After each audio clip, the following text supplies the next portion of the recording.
While Russia's ground forces are getting a lot of attention, there's another branch that's been extremely active in Ukraine, the VDV, or Russia's Airborne Forces. Airborne operations are fascinating. They're dropped or landed behind enemy lines and have to operate with little to no support or reinforcements for hours, days, potentially over a week, left with only whatever equipment they can carry and be dropped by air. These airborne operations can change the course of a war. They can bypass an entrenched enemy and seize key strategic locations. Or they can have completely disastrous results, costing a lot of extremely valuable assets and highly trained personnel. And it's often either one or the other. There's not a lot of gray area. It can be similar to a Hail Mary pass. Everything has to go perfect. Surprise is often key, as the slow flying aircraft are much easier to shoot down, or your forces can be ambushed before they can set up a defensive position. Your ground forces have to catch up with you before you run out of supplies, and you have little to no options to retreat. And for Russia and Ukraine, they've experienced both.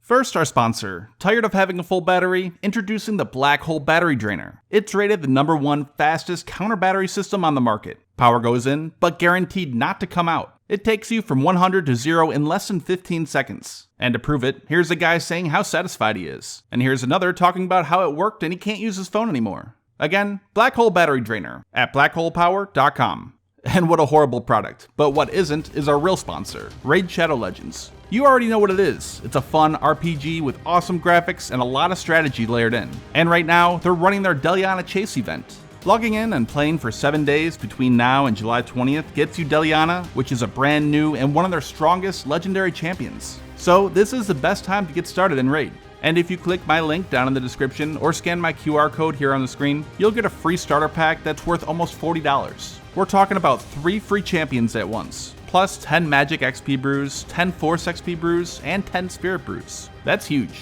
In the past, they only gave 1 champion, and it's easy to find. All this treasure will be waiting for you right here, and the gifts keep coming. All new players, listen up. Once you're in the game, just enter promo code MyDeliana to get your hands on everything.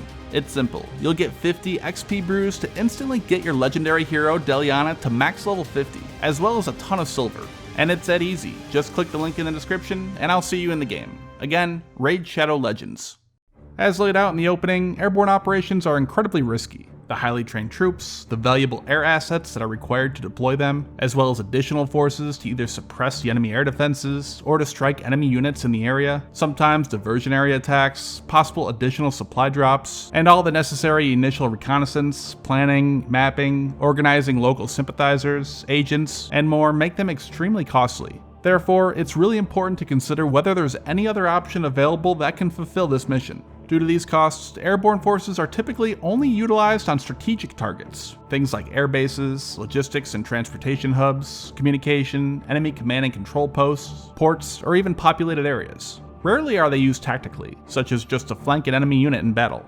Once you do identify a target and you decide on using airborne forces, there's a lot of planning that's involved. The element of surprise is extremely valuable, and it can really cut down on a lot of those risks included. It's key to keep secret everything from the initial planning, the reconnaissance, and mobilizing your forces, to the time the mission is actually launched. You need to carefully select drop or landing zones where there's minimal enemy, which isn't easy as valuable targets are typically more heavily defended. You also have to coordinate with other aircraft or artillery or surface-to-surface missile units to strike what enemy is there, and to continue to provide support after landing. Then you also need to obviously make sure that the airborne forces are equipped and supplied with enough to achieve success, and then finally figure out a method of linking back up with friendly forces. That part will depend on the mission. Smaller, special operations forces often exfil by air. Larger operations typically seize and will hold the mission target while they're waiting for ground forces to catch up to them. However, as you can imagine, that is another risk. If your ground forces get slowed down or even stopped, or you're experiencing higher than expected resistance at the landing zone, you could easily run out of supplies before ever being able to link up. So a lot goes into it. But now, specifically to Russia. Russia puts, or at least they tried to put, a lot of emphasis into their airborne forces. In 2015, they announced that they had plans to expand the branch from 45 to 60,000 men, which apparently never happened. They also announced plans to reactivate the 104th Guards Airborne Division. That also never happened, and in fact they actually shrunk in number of formations in 2001 when the 56th Guard Airborne Brigade became part of the 7th Guards Air Assault Division. Currently, the VDV is made up of 7 combat formations, 4 of them divisions and the other 3 brigades. They do vary slightly, but each are typically made up of 2 or 3 airborne regiments or brigades, 1 artillery unit, 1 recon unit, 1 air defense unit, an anti-tank battery, engineer company and signals company, as well as a maintenance, support, and medical units. In total, including all non-combat units, such as headquarters and command, training, repair units, the VDV is believed to still have that roughly 45,000 personnel. It's also noteworthy that all 7 of these combat formations has participated in the war in Ukraine. Probably the most famous battle the VDV engaged in was on day 1, when they attempted to seize control of the Hostomel airport, located just 15 kilometers northwest of the city limits of Kyiv. In the operation, at least 24 helicopters were used, both Mi-8s to drop troops and Ka-52s escorting them. Despite the claims that the CIA notified Ukraine that the attack was about to occur, the Russian VDV achieved initial success. It appears Russia then began staging a much larger airborne force, which this time will be deploying heavier weaponry and several hundred more troops, with IL-76s. However, that never happened. Ukraine claims that they shot 2 of them down, and at least 2 US officials stated that they confirmed the shootdown. However, to this day, I still have not seen a single image or video of any debris or even scorch marks to verify this. I've seen several people posting pictures from back in 2014 claiming that this was it, as well as others, but nothing verified from this event.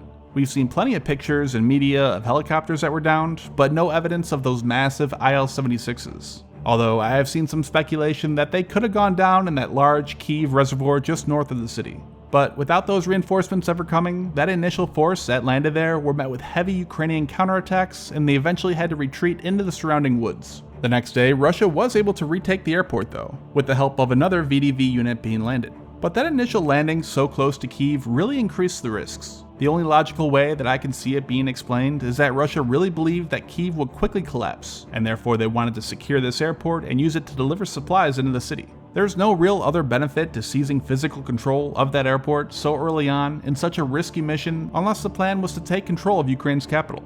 If they were concerned about Ukraine using that airport to launch attacks back on them, they could have just bombed it like they did a dozen others on that opening night. Further, Russia conducted another airborne operation near Kyiv, this time to the southwest. In the opening days, that also failed. This one's even more puzzling, as it was much further behind enemy lines, and even through the next month of fighting, Russian ground forces were never even able to advance that far. Even if it had been successful, it's highly unlikely that Russian ground forces would have ever been able to link up with those units anytime soon, which again points to Russia thinking that Ukraine would quickly collapse, and therefore those units would have no need for extended fighting, and by extension, resupply or reinforcements. In the more recent months, we've seen the VDV being used for smaller tactical missions, and as we know, that's not ideal. It's being reported that it's possible Russia is using these airborne forces due to sustaining heavy losses to its ground forces and all the difficulties that come with it, but using airborne forces this way comes at a high cost. The UK Ministry of Defense stated that Russia's VDV has suffered high losses and it will take years to rebuild its strength. We also know several commanders have been verified and some others reported to have been killed in Ukraine, such as that of the 7th,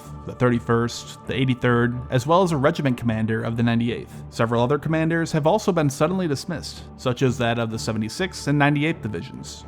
Airborne forces have their use, and they can be incredibly valuable. However, they're not meant, or trained, or equipped to go toe-to-toe with enemy forces. Using them in roles that should be being carried out by conventional ground forces is going to continue to be incredibly costly for Russia. However, Russia is still advancing, and it's working for now, but again, at a high cost.